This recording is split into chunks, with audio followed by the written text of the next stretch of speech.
ចាប់រំលោភគ្មានមេត្តារហ័សស្នេហាភក្តីរល័យជីវិតស្វណ្ណ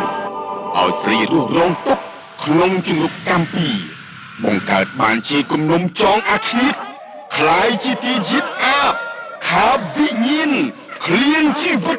នៅក្នុងរឿងអាប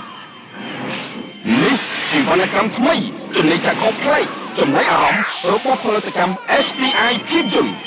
ជាកម្រងរឿងពិតក្នុងទឹកដីខេត្តបាត់ដំបងបានចងក្រងជាខ្សែភាពយន្តខ្មែរដែលមិនខ្លាញ់បន្លំយកតាមលំនាំសាច់រឿងពីបរទេសឡើយយើងនឹងសម្រាប់ពួកវាឲ្យអស់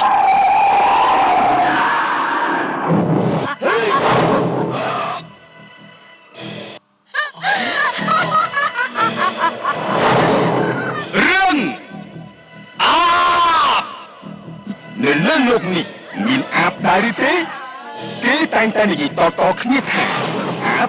រមែងតែងតែបន្តទីយិតអាបពីម្ដាយតដល់កូនចុះរឿងអាបនេះវិញហើយរឿងធត់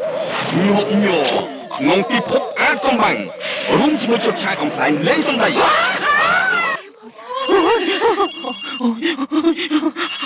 មិនអាចទេមកទេពេលអសន្នអញ្ចឹងក៏ទេមកដែរជាងនេះអូ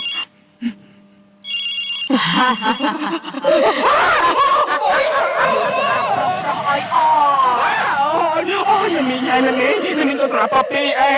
ប៉ពីមិនមែនប្រើទេប៉ពីខ្ទេងតាបើមិនជាប៉ពីស្រាប់ឲ្យមើលក៏បានដែរអូអត់គួរមានមក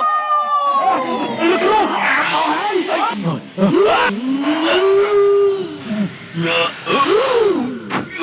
គ្រូជុំតារាប្រុសស្រីល្បី